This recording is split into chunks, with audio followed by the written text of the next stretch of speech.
Hello, everybody, and welcome back to another episode of HBHA Lore. HBHA's all original podcast hosted by me, Mike Margulies, where each episode I interview a different person connected to Hyman Brand Hebrew Academy. Today, I'm joined by a wonderful HBHA alum, class of, ooh, I didn't check with him before I started, so we'll see if I get it right. I'm going to guess class of 2012, but he'll correct me if I'm wrong. Jonathan Edelman. Jonathan, welcome to HBHN Lore. Did I get that right? Thank you for having me. Well, now you're having me second guess. It's either 2010 or 20. It's 2011. It's 2011. I graduated in 2011. 2011. Look at that. 1 year off. I'm off by 1 year. I should have known. I graduated in 2008, so I guess that would have meant that you were a freshman when I was a senior. Yeah, that sounds Okay. right. A wiser host than myself would have checked with you your graduation year before I just dove in. But you know what? It's too late now. We're just going to keep on rolling.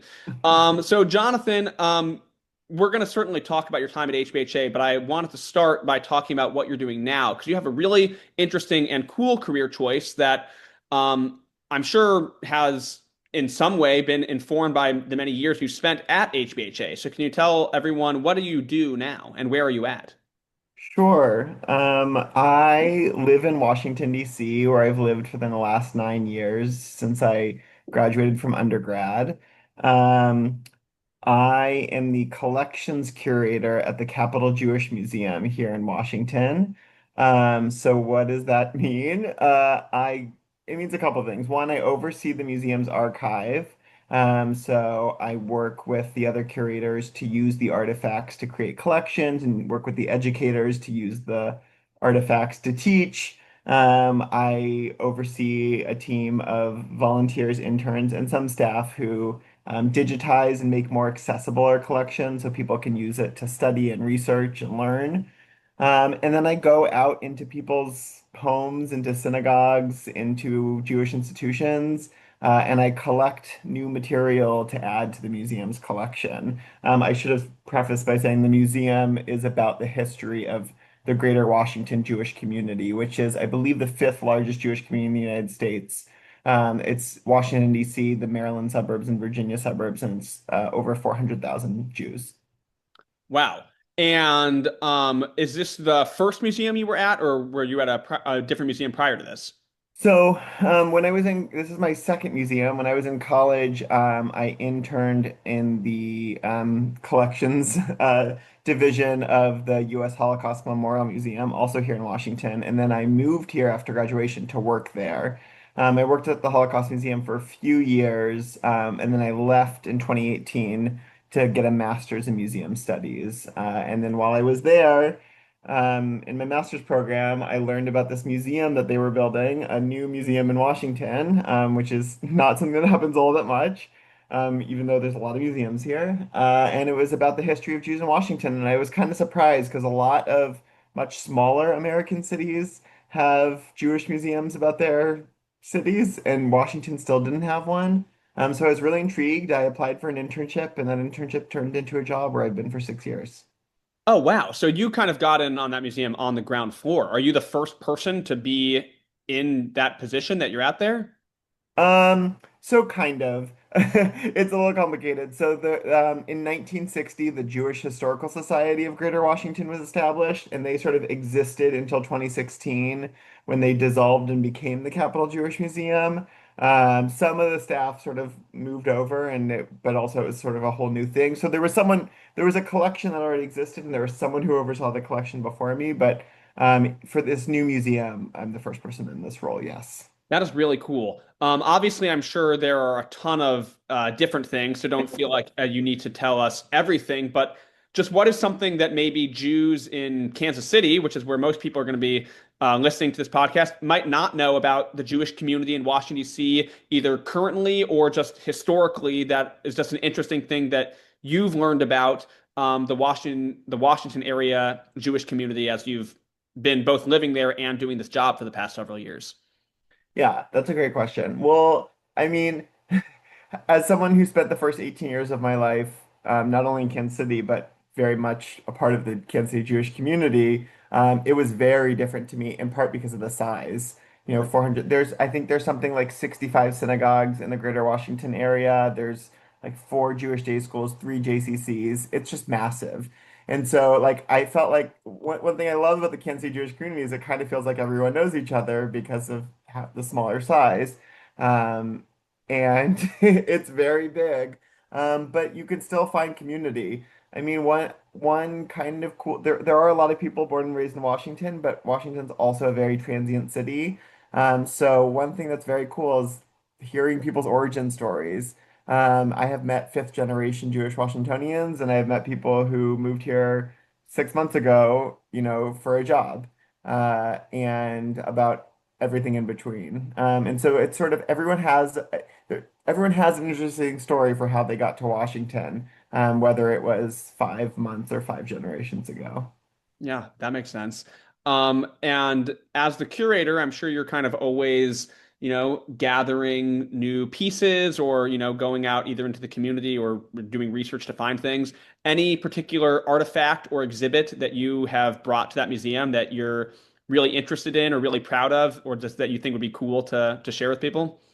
Um, since you said both, I will share one artifact and one exhibit.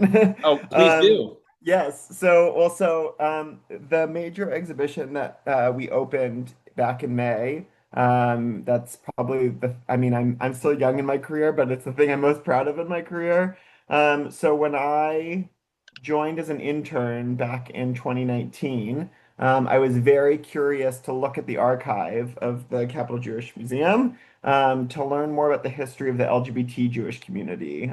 So growing up in Kansas City, I didn't know a lot of out LGBT people in the Jewish spaces that I was in. I was, as far as I know, only the second person ever to come out at HBHA, by 3 weeks after the person who came up before me, who kind of inspired me to come out. And then at my synagogue and USY, all these in my summer camp, there were not a lot of out LGBT people. But when I came to Washington, um, every Jewish space I entered had a lot of out LGBT people, which was positive, but also like kind of shocking to me. And so I wanted to go into the archive and learn more about the history of sort of how this Jewish community has so many LGBT people in it. And there was nothing in the archive, that I could find anywhere, not in any synagogue archive, not in any individual papers, rabbis' papers, nothing. And I was kind of frustrated by that. And so I, and still as an intern, kind of convinced the team while they were trying to build a museum, to hold like a community listening session where we'd invite the LGBT Jewish community to come and tell us what stories we should be collecting for the new museum. And 65 people showed up that night and had like all these stories to share and told us you should talk to this person, you should collect from this person. And then we spent the next 5 years researching and collecting and putting together an exhibition along with, our senior curator, Sarah Levitt. And we created, the first major LGBT exhibition in any Jewish museum in the United States about the history of the LGBT Jewish community in Greater Washington. It's like 3,100 square feet. It's all new research. There's never really been much published about this at all, so we kind of had to start from scratch. There were zero artifacts in the collection when I first looked in 2019. There's now over 500 unique catalog records. So we've like vastly grown that collection. And it is something that we're immensely proud of. And also, it's part of this larger issue where, museums historically have only collected certain people's stories, typically wealthy, white, straight people's stories. And that is a problem even within Jewish museums. And so, yes, we've started to fix that problem by collecting LGBT stories, but we do not yet have a collection that accurately reflects the Jewish community we claim to represent. So we have so many other gaps to fill, and they might not all turn into major exhibitions, but, that's sort of the thing that keeps me up at night is like, whose story are we not telling? Who comes into our museum and doesn't feel seen? Because I know that feeling of not feeling seen in Jewish spaces, and nobody deserves that feeling. And, so that's the thing we're kind of always chasing. That is really awesome. I mean, that you, as an intern, kind of inspired and galvanized this entire exhibit to happen and did all this research and brought all these people together. And what's really cool about that is it seems like based off what you said, that there were so many people, I think you said 65 people showed up immediately with all these things to tell. It's like the story was there just waiting to be told, and it Exactly. just needed someone, like you said, and you were that person to just open up the floodgates, and then all these stories and artifacts. I'm not saying it was easy, but like that, it's like all this material was there just waiting to be assembled. Yeah, and I will say, like, I mean, I was an intern, a graduate school intern, trying to get a job in a field that's really hard to get a job in a good economy. And so, like, I really should have just sort of like kept quiet and followed the rules. The Yeah. like audacity to do that, like, absolutely was something that I was first taught by like my high school teachers at HBHA, Hey.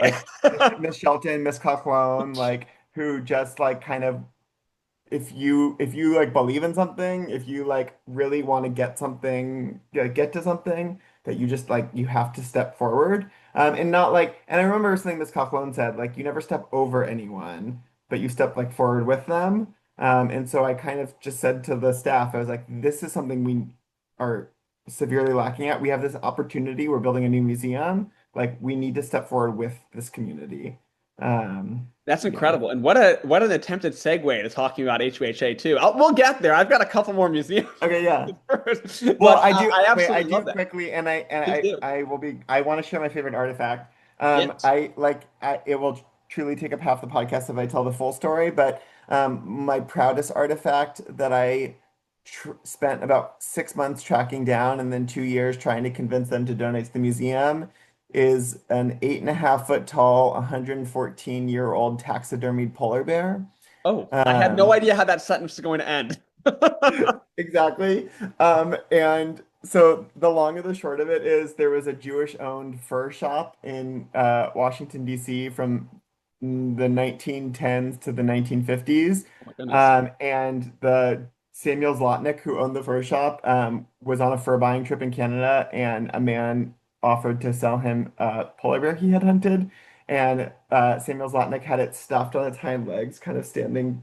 It's a probably not a visual medium, but No, I think that, with its you're with its capturing it perfectly. paws, yeah, with its paws up in the air, kind of like growling, and he stuck it out on the corner of his shop downtown Washington, and like everyone came to take pictures with it. It was like a big thing that attracted. It was like one of the local radio stations did a children's book about it. And then Samuel Slotnick died. The store closed in 1956 and it disappeared. And I went through like lots of old newspaper archives to try and trace what happened to it. And I found it all the way out in the Shenandoah Mountains in Virginia, at this parade float making business. They had used it most recently in 2010 in a Chronicles of Narnia float in the Macy's Thanksgiving Day Parade. Like I went full, like when I go down a rabbit hole, I go down a rabbit hole. And I drove 2.5 hours out there, found it, and then spent 2 years convincing them they're never going to use it again and they should give it to a museum. So that when someone walks into a museum about the history of Jews in Greater Washington and they see an 8.5 foot polar bear, they're like, what the hell does this have to do with Jewish Washington? And then we get to tell this great story. That is amazing. How did you actually transfer the bear? I assume you didn't walk it the 2.5 hours back. No, we have for larger artifacts, we have people we hire who deal in museum artifact handling. And the additional complicated thing, which is why it may be a while before you see it on display in the museum, is that taxidermy back then was done with arsenic. So it's literally poisonous to touch. Not that you should touch artifacts in the museum, but we have to make it a little bit safer before we can bring it into the museum. You know what? The first play I ever directed at HBHA was Arsenic and Old Lace, so I know all about poison. Yeah. Okay, great. Uh, Another segue. that is incredible. The going back to the LGBT exhibit that you were talking about, was that a temporary exhibit in the museum, or is it a permanent exhibit now there? So there are some stories in the permanent collection, or in the permanent exhibition, excuse me. This is a temporary exhibit. It opened in May and it will run through January, which is Awesome. long for a temporary exhibit. Yeah, and then so what happens with all those materials that you've gathered when the exhibit closes? Does the museum still just house them just in like their archive section so they can reuse them later, or do they get redistributed back into the community? So there are a couple things that were loans that will go back to the community, but the majority will be part of our permanent collection so that we can use those materials in future exhibitions and researchers can come. and utilize that material for their research. I was going to ask you, you said that that this was, the first, didn't you say this was the first LGBT exhibition in a Jewish museum around the country?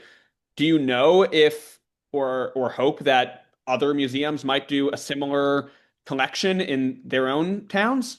Yeah, so we're not proud. That's like not a bragging point for us. We really wish that we didn't get to take that claim, but we are really trying to work. So there's something called CAJM, the Council of American Jewish Museums. We're like a consortium.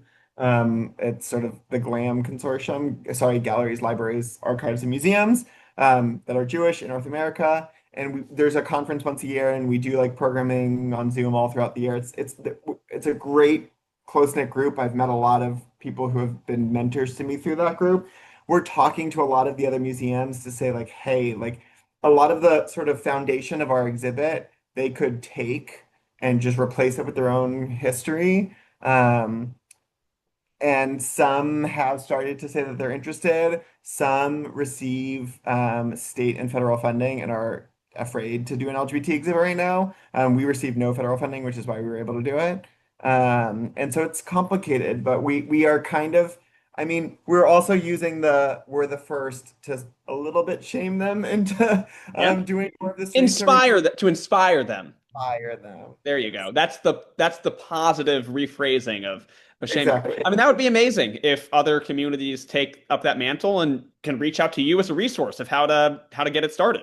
And sort of like you said before, like what we found almost immediately, especially with LGBT Jewish elders, was they were just waiting for someone to ask. They had incredible stories to tell, and just nobody really was asking. And as soon as we asked, and we did over 2 dozen oral histories, and they kept every pin that they got at a protest and all of their photos and papers, and they were just waiting. Well, you said something earlier that, really struck me as being so true, which is you said that, not everyone feels seen in a museum. A museum kind of posits itself as this like objective repository of history, like this is what happened. But just like any history you learn, it's what you choose to tell, right? And the perspective you want to highlight and that you want to focus on, right? That's something we teach students at school all the time, right? It's like what our perspective on history might be different than someone else's perspective, and a museum is choosing what things to highlight, right? And it's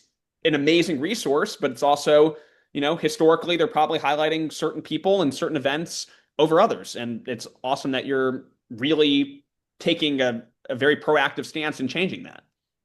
Yeah, it gives me a lot of anxiety because literally my position, uh, I'm the gatekeeper of the collection, and like I Yeah, decide what gets accepted and not. And so like because we inherited the collection of the Historical Society, and I saw how limited their scope was, that they were just collecting sort of from their wealthy friends and family.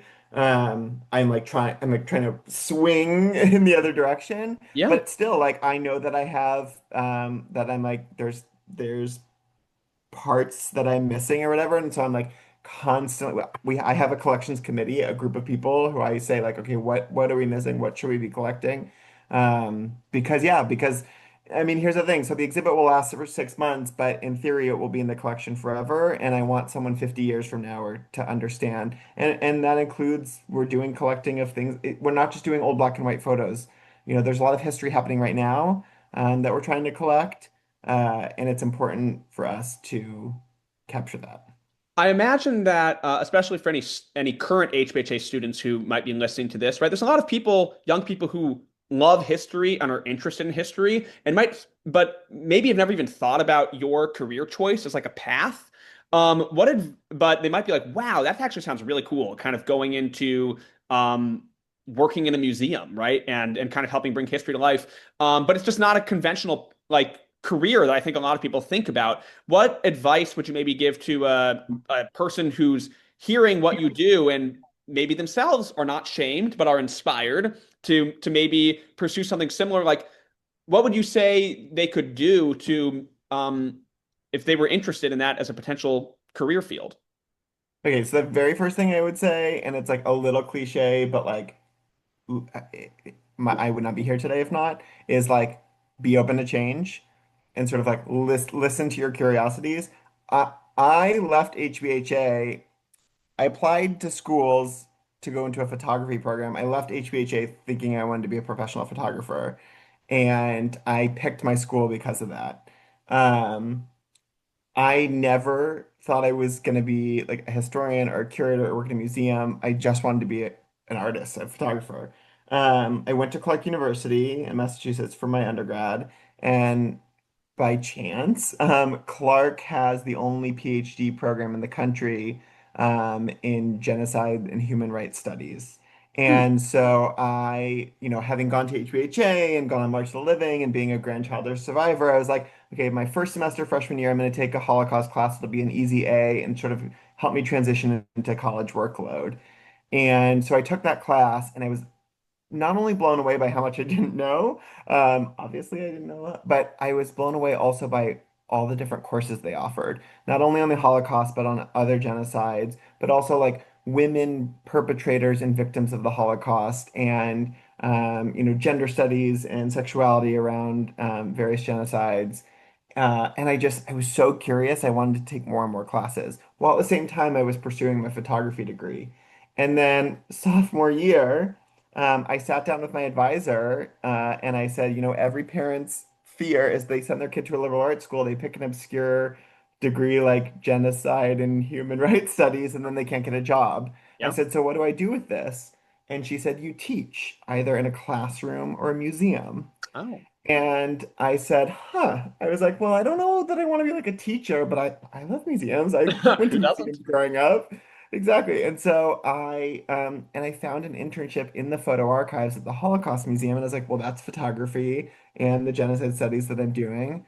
And again, like just like if you asked me any time in the last or I guess in from high school through like grad school, like what are you going to be doing in the next 5 years? I never would have been right. And like I kind of now love that because I'm doing not only what I love, but what I never imagined I would love so much.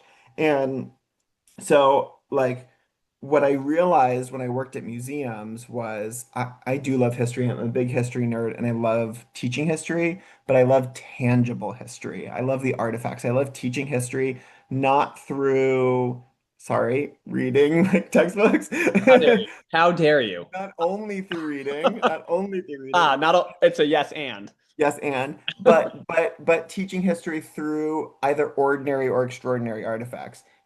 Everyone knows that very famous photo of Harriet Tubman when she's older, sort of wrapped in the shawl, Yeah. and then you walk into the Smithsonian African American History Museum and you see the actual shawl. And no, that's not going to teach you everything you need to know about slavery, but that image is so ingrained and sort of if as an American who learns history, hopefully, and then you see it, and it's just this power. It hits you, and it just makes you curious to learn more. And so there's that, and then there's also, an ordinary object that can have an extraordinary story behind it. And for me, teaching history through artifacts, however ordinary, I don't deal in Picasso's in my line of museum work, um, but we can sort of inspire and make people think.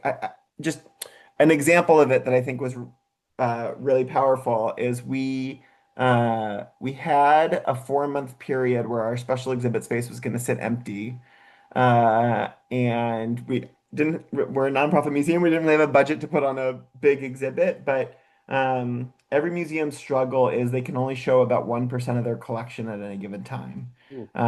because there's not much exhibit space and you don't only collect for what can fit in the exhibit. So we decided to do an exhibit show, or a collections show. We're going to bring 75 artifacts out that had never been shown before. Really simple labels, everything like that. But we wanted to, and we did it around different themes like Yiddish culture in Washington and synagogue life and all that stuff. And so the first artifact you saw when you walked in was this bema chair that we rescued from a synagogue that was from its original synagogue in 1895. It's this beautiful hand-carved bema chair. It's very old, shtetl like Jewish Washington, Yes. whatever. It's the first thing you see, and you're in a Jewish museum and you think, here's an old Jewish synagogue artifact. And you work your way through the different sections. This was in January 2024, and the last section was called War and Peace. And my co-curator and I continued to, but for the first several months after October 7th, we went to protests all around Washington and we collected protest signs from Jewish Washingtonians. And so the very last section you saw were protest posters that we had literally picked up in the last 3 months. So you have this artifact from 1895, which people expect to see. They expect to see old black and white photos and things like that. But the incredible thing when we bring people in the exhibit is they'd be like, oh, I guess history's also happening right now. And so that moment of discovery that like that poster you made on the back of an Amazon box, for something you're fighting for, and you ran down to the White House to sort of shout about for an hour, that's a moment in history too. And to me, that's why I love museums, is that like something that ordinary can just spark curiosity in people. That's an incredible that's an incredible answer. And your original plan to go into photography and then your ultimate career path of going into museum curation, they're different, but they're actually very similar in a way, right? You're preserving a moment, right, through photography, right? You're trying to capture reality and preserve it for posterity, for people to see for the future and understand the present, understand the past, right? Through what you're capturing in that moment. That's amazing. One last question I have for you about museums, then we'll pivot to HBHA. This is a much more somber one, but I did want to ask you about it. So obviously, there was the horrific shooting, right, that happened in Washington, D.C., which I believe happened right outside of your museum. Yes? Mhm. Was Yes. the event that the two people were coming from, was that the event in your museum? Yeah. Okay. So yeah, people, different Okay. organizations rent out our museum, and there was one renting out the So, museum that night. so that right that it was Sarah Milgram was the woman from the Kansas City area, and her partner were there, and there was this tragic shooting, and I know that here in Kansas City, right, that we felt the impact enormously because it was just this horrific act of anti-Semitism, and there was on top of that a connection directly to Kansas City and her being from here and knowing people from here. But obviously, I'm sure that had an enormous impact on you and your coworkers in the museum. So I'm just curious how, just as a community of Jews in Washington D.C. and specifically kind of like your smaller Jewish museum community, how you guys handled and reacted and coped with that situation. Yeah. I mean, it, you know, on the one hand, it was unimaginable. On the other hand, my previous job was at the Holocaust Museum where there had been a shooting before I started working there. But also when I was in college at the JCC in Kansas City, there had been a shooting.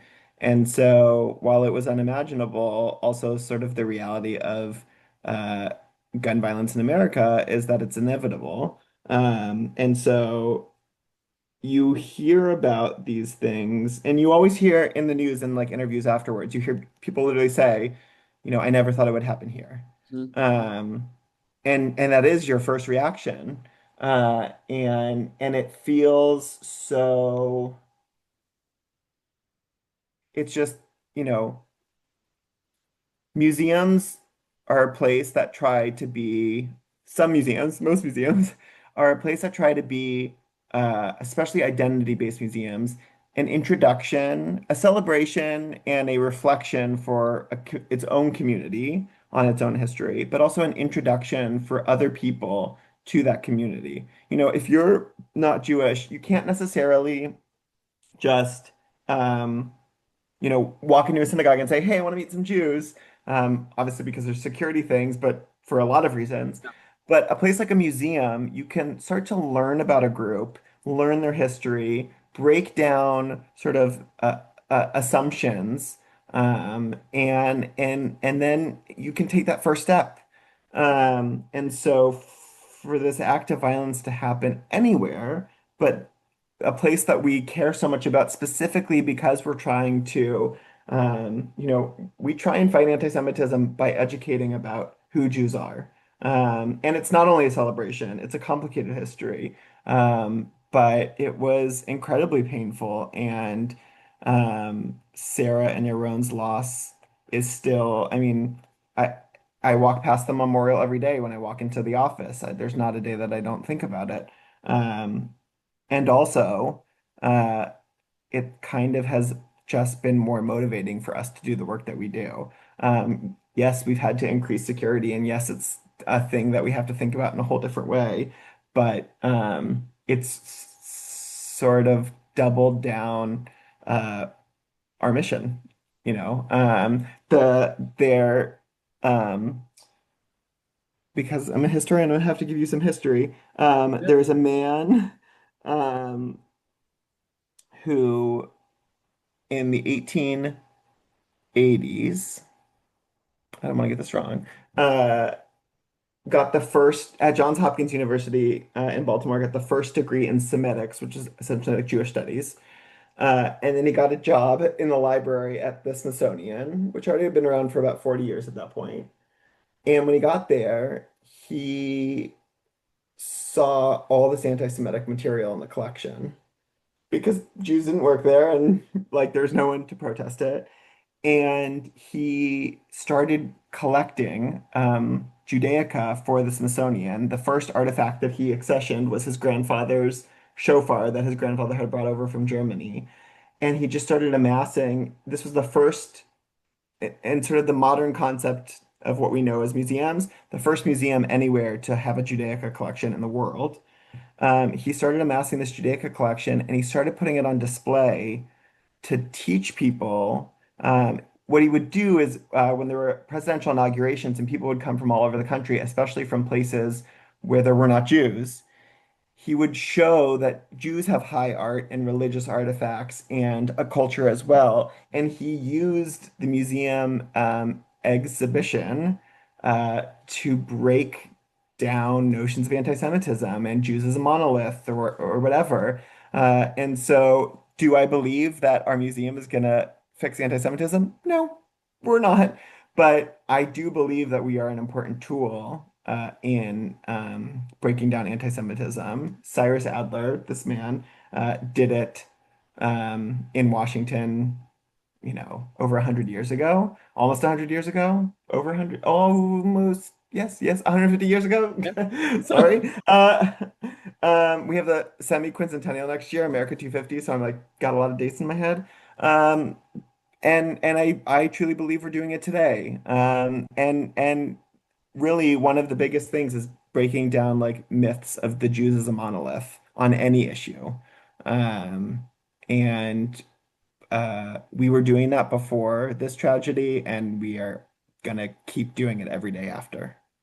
I think that's incredibly well put, right? And I mean, it gets back to what you were saying about like the mission of your museum and all museums, right? It's to educate people about the past, to help inform the present and inspire a better future, right? Mhm. Which I mean, and when a tragedy happens, it doesn't stop your mission, right? If anything, like you said, it just inspires you guys to make sure that you are continuing to do that and strengthening it and strengthening your community. So I think that's incredible what you guys have continued to do. Jonathan, to be honest, I could probably listen to museum stories and tales and histories for at least another good hour, and I'm sure our listeners could too, because I've honestly learned a ton. One of the reasons I wanted to talk to you for this episode was because I knew what you did as a career, but I hadn't ever really gotten a chance to talk to you in depth about it. And I was always really curious about it. And so honestly, this just made me more curious. So maybe I'll keep exploring the world of museums when we're done. But alas, this podcast is also called HBHA Lore, so this might be a good time to also pivot back to some HBHA stories and memories, which you've alluded to in some of these, but we can flesh those out a bit more. So first of all, let's just get a bit of your HBHA history. When did you start going to HBHA? Were you a kindergartner all the way through to the end, or did you join partway through? I went kindergarten through 12th grade. Wow, incredible. Yeah. And then wrap things up in 2011 as we properly established. Um, So you already mentioned kind of some teachers who had a big impact on you, at least that you referenced when you were talking about your career. So let's start there. Were there any classes or teachers that kind of jump out at you where you're like, yeah, this person or this class that I really had, really looking back on it now, 14 years after graduating, not to make you feel old, but they really kind of helped, or this class or this person really helped shape the direction that my life took in a lot of ways. Yeah, that's an interesting question because I think there are classes that shaped me, and yes, obviously the teachers too, but then also like teachers who I maintained relationships with after I graduated who Yeah. have also sort of shaped me in different ways. Um, I will say like class slash teacher would definitely be Miss Coughlin, who just sort of that like I don't know why this is the analogy coming in my head, but like when you take like a Zumba class or whatever, right? It's sort of like on you for how much you challenge yourself. You can like, lift your toes or you can jump as high as possible when they say jump. And uh, I feel like academically, Miss Coughlin really taught us that. Was like she wasn't gonna sort of say like push and like you have to do the hardest, but she kind of made you feel like you're disappointing her a little bit, which is Yeah. great strategy. But also was just she expected more from her students, and like I I knew when I could challenge myself more and I like should be challenging myself more, and she gave us the opportunities to. And so I think and that like really translates well when you are in a career is like there are different levels that you can do something, but like you're gonna get more out of it and you're gonna be more successful when you like really push yourself and challenge yourself. And like I hear her a little bit still in the back of my head in those moments. And so she was definitely one that was sort of inspiring. When you hear her in the back of your head, is she calling you Mr. Edelman? Yes. Of course, yeah. For people who are listening who don't know who Miss Cochlone is, because she sadly has not been working here for the past several years, although she was there for, I don't know, at least a decade, decade and a half. Before there, she was a history teacher and a Jewish studies teacher who, Jonathan, correct me if you would describe her differently, but had incredibly high expectations and definitely expected students to, like you said, to put the work in. I think what you said is kind of a common refrain that I think a lot of people had experience-wise with Miss Cajon, which is in the moment might have been thinking like, man, this is hard and a lot of work and a lot of detail. But then looking back 5, 10 years later, they're like, wow, this really helped set me up for success in college and beyond. It's just work ethic and sticking to things and not giving up easily.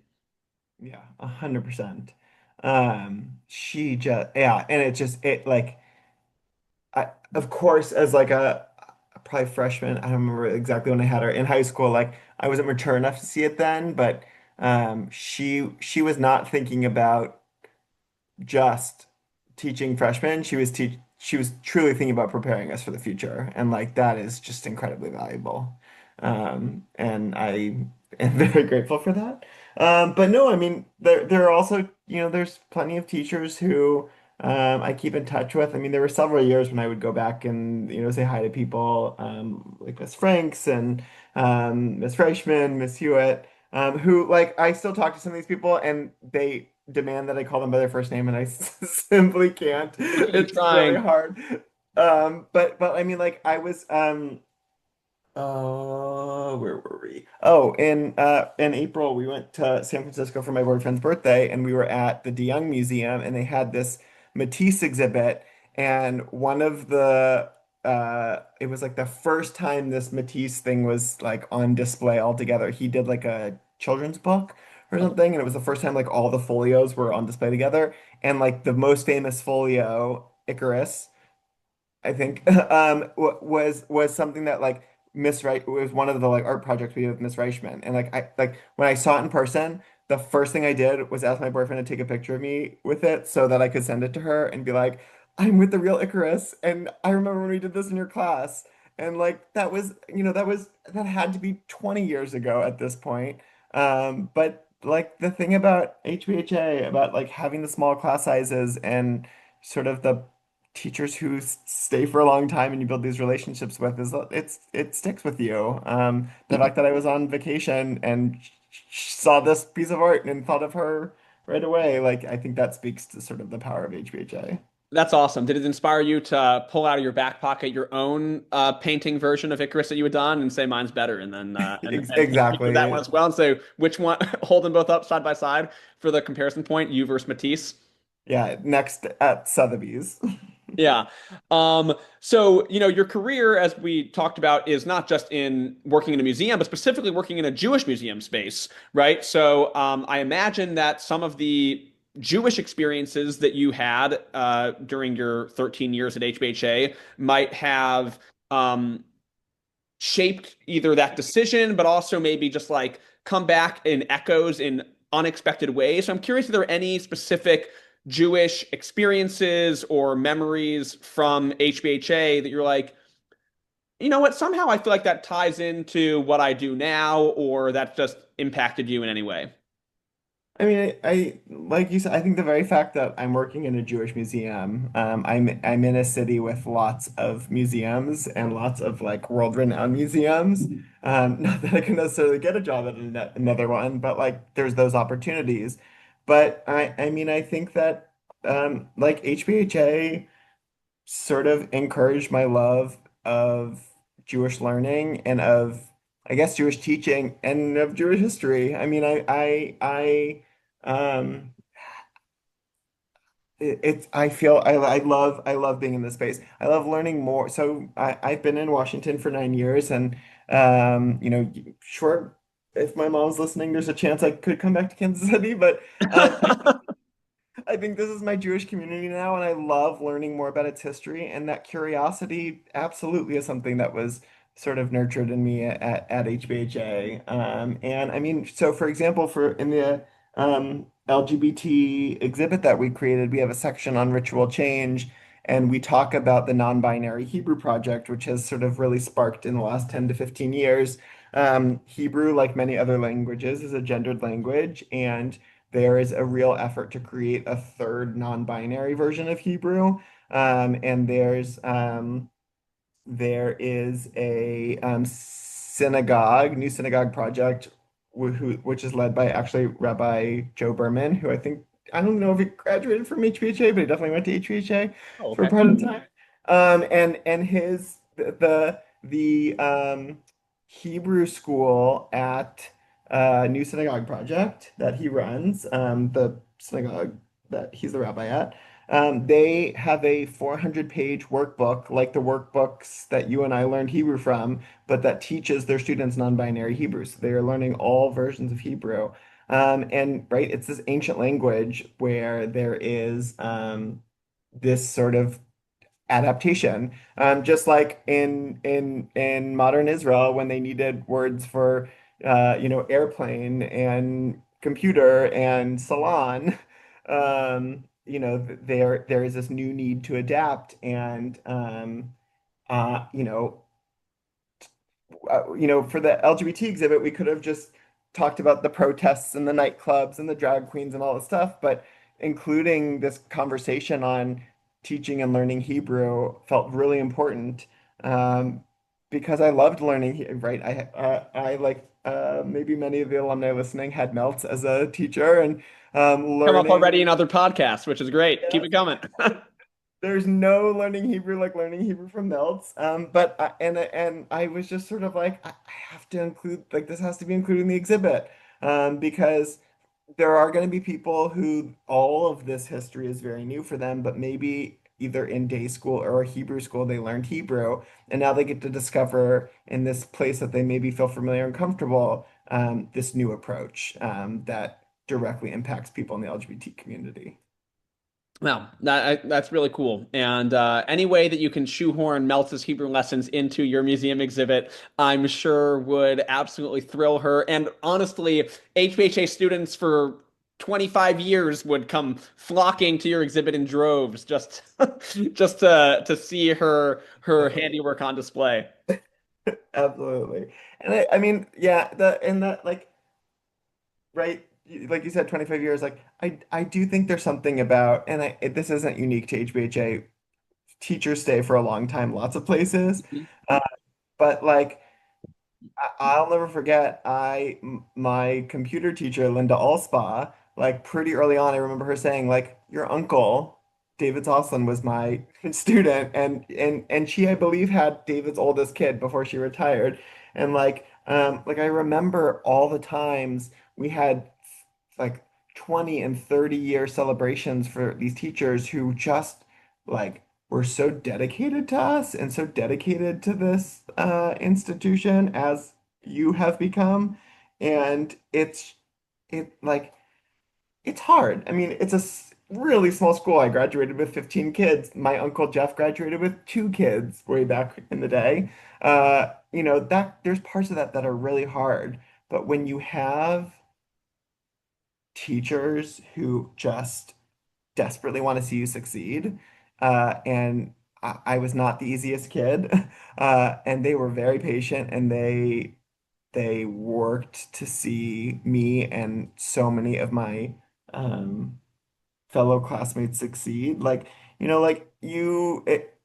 is a cliche, but like you don't go to an HBHA graduation and not hear the word family, 50,000 times because everyone does talk about how it's a family. And that's not just the people you've been with for 13 years in your class. It is the teachers. That's the reason why so many of the teachers are contacts in my phone and I still text with them and talk to them is because it is that family because they helped raise me. Yeah, I think that many people listening are probably nodding along and going, "Yeah, that sounds about right. Sounds like my experience." Students and teachers alike. One of the cool things about HBHA is we do a lot of, outside the box things, whether those are trips like the March of the Living, or we go on, sports trips, we go on cool field trips, class trips, and then we also do grade level things, especially in the lower grades like Chag Sidor, Chag Chumash. I'm curious if there's any, especially for a person like you who said that you love it when learning comes alive, right? Not just out of a book, but kind of hands-on experiences. I'm wondering if there's any um, non-traditional experiences you had at HBHA, whether that was a field trip or a project, just something that's kind of, it could even be in a classroom, but a project that maybe was outside the norm, but something that sticks with you all these years later that you look back on and you're like, that was a really cool experience that I got to do during my time there. I don't know why this was the first one that came to me. But I'm trying to remember what year it was. I might have been in 8th grade.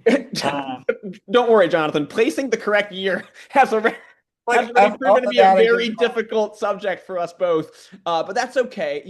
That's it. That's what lore is about. What is myth yes. and what is reality? Was it I think it was 2011, 12? 1976 when That you know what? If someone really wants to know, they'll pick up a yearbook and they'll figure out what year it was. But you just tell us what you did. exactly. It was so Cody Welton had for the first time like offered a marine biology class, and there were Okay. like 7 of us who decided to take it, and like I think he was a little bummed by the few number of people that decided to take it. That sounds like a pretty good Um, number for an elective, honestly. Yeah. yeah, Not yeah, terrible. yeah, but maybe it was like even fewer than that. Sure. But part of what happened that was really great was he ended up, I guess, convincing the school to let him. So it couldn't have been 8 people because we all fit in his car.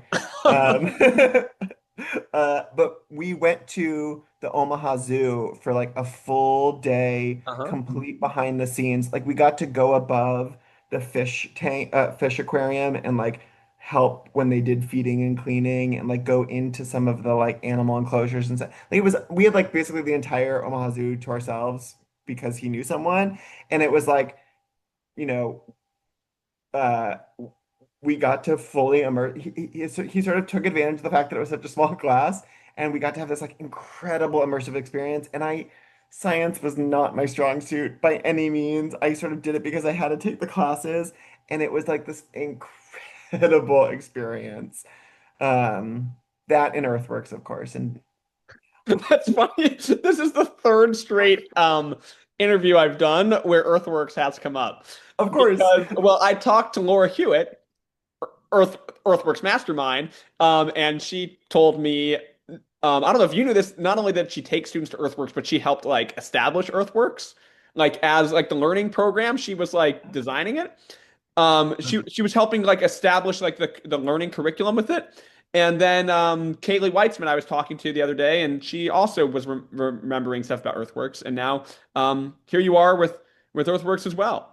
I both loved Earthworks and had this traumatic moment when we went because so for those who went and remember, there was like a giant spinning globe that was like filled with like object. It was like made of objects, Okay. uh, like found recycled objects. So like the Earth was into it was like fun because as it spun around, um, you like tried to identify what they were. And when we were there, it must not, because I think we went in third grade. So it must have been when I went back with someone else. But I was there with my mom, and she's like, yeah, I took like 15 of your toys for the globe, and they were like all on there. And I was like, you stole my toys.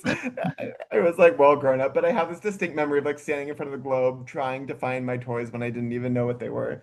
You talk about immersing yourself in the exhibit. I mean, you became the Earthworks My exhibit signature.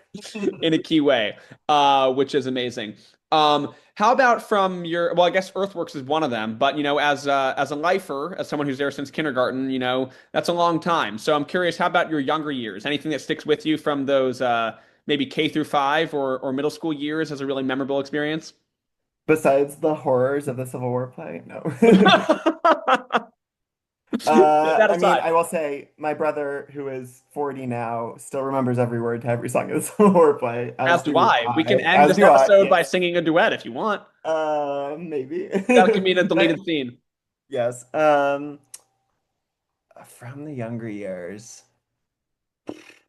Well, I and I remind her of this all the time. Sure. So my two best friends in lower school were Sam Silverman and Jake Gibson, and the three of us were a terror organization, essentially. We literally had to be separated all the time because we just were terrible. And there's one day where Miss Franks was sick and we had a sub, and we were just like, guns blazing when there's a sub. Oh yeah, it's And tough. it was snowing and we had to have indoor recess. And our favorite activity to do during indoor, there's no middle schoolers or elementary school. I don't know. You can cut this out.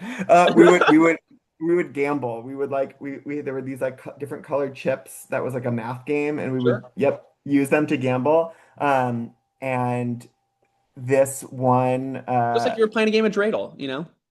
totally, this one, substitute teacher just wasn't having it, and so we were at battle. I mean, we did everything, whatever, and she was tough.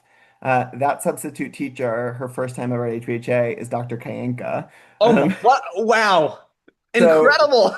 we like to take credit for her success, and also can't figure out why she ever came back after that day with us. See, this is why I started this podcast. This is why it's called HBHA Lore, right? We just got an origin story of Dr. Kayenka, right Yeah, now, long-standing HBHA teacher and principal, yeah. and this is her origin story. The way you said it made it sound like it should have been like a villain origin story, but she was able to spin this experience into a positive one and No, establish she was just the she was reign of just the first. HBHA. She like we respected her because she was the first one that was able to deal with You us. went, okay. She's good. She gets her seal of approval. Yes, So that exactly. is an amazing story. That's the type of thing that people are going to want to tune in for, to hear about Dr. Kayenka's first time at HBHA subbing Hmm. for your horrible class while you guys Hmm. got trapped in a middle of a blizzard. I'm going to Exactly. expand the story to make the probably few snowflakes outside into a Of full-blown course. blizzard. Yeah, of course.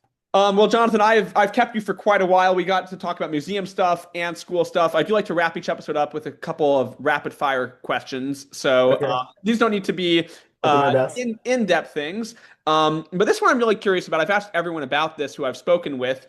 I have an idea of what you're going to say from this, but it could go in a couple of different directions. What was your favorite school subject in school? History. I figured it was going to be history or art, right? Because you kind of went in those directions. Mhm. We didn't get a chance to talk a lot. about photography, which you said was your kind of original passion. And I know that we still have many photographs that you've taken at school, our own little Jonathan Edelman collection. So how did you kind of get interested in photography as a passion? And do you still do anything with photography now? I know career-wise you've pivoted, but just on your own, do you continue to keep up with photography? I got my first camera for my bar mitzvah, and I just started taking pictures. Mr. Wilcox did a photography class as a winterim. I don't know if these words mean anything to current students. I'm speaking And sure it means a lot to me. okay, great. Winter Rums we still got. Mr. Wilcox has not worked here for a Yeah. while, maybe left the school about 15-ish years ago. But he was a middle and high school social studies teacher. I had him as a teacher as well. Yes. And so he taught a photography class, but also he was the head of the newspaper when I was there, and he taught me photojournalism, which was also, and so I was the photographer for the newspaper and also for yearbook, and that's really when I got into photography. I did do it in college for a while. I did a portfolio and everything. I don't really do it for work besides like photographing artifacts, but not at all. But I live in a city that has a lot of great things to photograph. And so when it is not miserably hot out, I walk around my city and I photograph. So I'd still do that on my own. Okay, a couple other rapid fire questions. Favorite museum in the world that you have been to, aside from the ones that you have worked at, but as a person who has presumably been to many museums, do you have a favorite museum that you'd maybe recommend to people if they're like in that area? They should definitely check it out.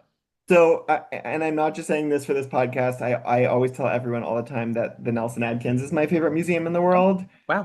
And that's a nostalgic thing as well. I will also say for listeners, local listeners, if you haven't been to the Kansas City Museum since they redid it, that's like downtown or a little bit past downtown, about the history of Kansas City. It's incredibly well done, and I grew up in Kansas City. I'm a fifth generation Kansas Citian, and I learned so much that was new. Um, but outside of Kansas City, Eastern State Penitentiary in Philadelphia is probably my favorite museum. It's this massive, like castle-like penitentiary in the middle of Philadelphia that closed in the 70s, and they used it as like a haunted house for a long time. But recently they changed it and turned it into a museum about mass incarceration in America, and I learned so much. Oh, And wow. That sounds amazing. all of the tour guides are formerly incarcerated individuals who talk about their own experiences, and it's one of the most powerful museums I've ever been to. Wow, that really does sound incredible and unique. Um, as a historian yourself, how about do you have a favorite historical era? Like a favorite time of history that you're always fascinated by or that you always enjoy learning about? Yes, the mid 20th century, mid-century modern architecture and photography, the like several different civil rights movements and like the crazy change that happened in America, and the fonts, the graphic design and fonts in the mid-century were just It's like all your interests coinciding in one era that you yeah, were just born like 30 or 40 years too late to truly yeah, experience. But yeah. you know what? That's what being a historian and a museum curator is all about. Um, Jonathan, this has been wonderful. I will let you go here. I learned a ton both about museums and about HBHA lore, which is what I'm signed up for in this experiment. And, you know, especially that Dr. Kayenka anecdote, that was such a zinger, such a punchline to that story. And that sub was Dr. Kayenka. It's like, and then I can picture if there was like a video of this, that's when she would turn and we'd get the reveal of who it is, Yes. and the audience would gasp. But you captured it so well in audio form. Thank you. I really did not know what I was going to talk about HBHA wise. I was like, oh, I've been gone so long. You are a great interviewer in getting stories out because I had not thought about any of those until this moment. So thank you.